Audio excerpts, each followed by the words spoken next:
नमस्कार, आप देख रहे हैं ग्लोबल इंडिया टीवी और मैं हूं आपके साथ प्रियांशु शर्मा। ये रुक करते हैं आज की तमाम खबरों पर। नासिक निर्वाचन क्षेत्र की स्वतंत्र उम्मीदवार शांतिगिरी महाराज ने आज लोकसभा चुनाव के लिए घोषणा पत्र जारी किया है और नासिक के लिए अपना दृष्टिकोण प्रस्तुत किया है। नासिक कहते हैं सबसे पहला नाम जय श्री राम का आता है। यह घोषणा पत्र कुशल प्रशासकी राम को श्रद्धांजलि देने और शिवाजी महाराज से प्रेरित होकर जारी किया था। इस मौके पर शांतिगिरी महाराज ने मीडिया से बातचीत करते हुए कहा कि हमारा नारा राष्ट्रहित की लड़ाई और शुद्ध राजनीति का संकल्प है। हम जो कहते हैं वही करते हैं और इन्हीं के लिए कृत संकल्प है और जो करते हैं वही कहते हैं। हमें यकीन है कि राजनीति के जरिए हम जनता का कर्ज चुकाएंगे, ऐसा शांतिगिरी महाराज ने मीडिया को बताया है।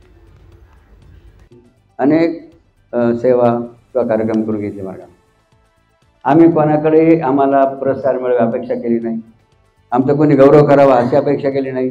मात्र आपल्याला पाहायला मिळेल का आपल्या या पत्रिकेवर अनेक पुरस्कार बाबांना तुम्हाला दिलेले मिळतील, पाहायला मिळतील अशा आहे की तुम्ही वाचले असेल ना।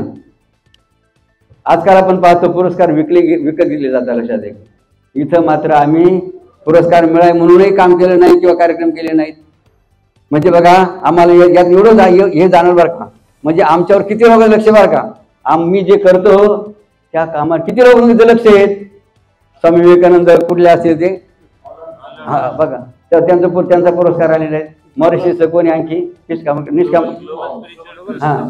तुम्ही जर पुरस्कार बघितले बघा, आम्ही त्याने कधी नोंदही केली नाही का आम्हाला ते पुरस्कार हे कार्य करून म्हणजे पुरस्कार द्या।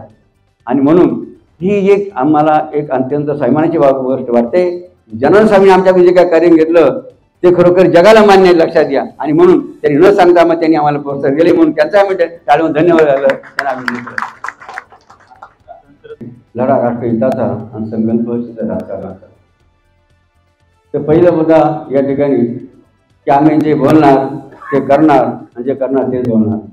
मात्र बघा जनसामान्य त्याही पुढे जाऊन आम्हाला सांगितलं नुसतं बोलायचं तेच कारण जे करायचं ते बोलायचं एवढंच नव्हे तर न बोलता सुद्धा काही करून दाखवायचं, हा सुद्धा त्या पुढचा बघा जनसामान्य आम्हाला उद्देश करत आहे। आणि म्हणून आम्ही जास्त बोलणार नाही, लक्षात घ्या पत्रकारांनो। मात्र या नाशिकसाठी आजपर्यंत ज्यांनी काही केलं नसेल त्यांच्यापेक्षा काही आगळं वेगळं करण्याची भूमिका का मानस या विचार बघा आम्ही या ठिकाणी केलेला आहे।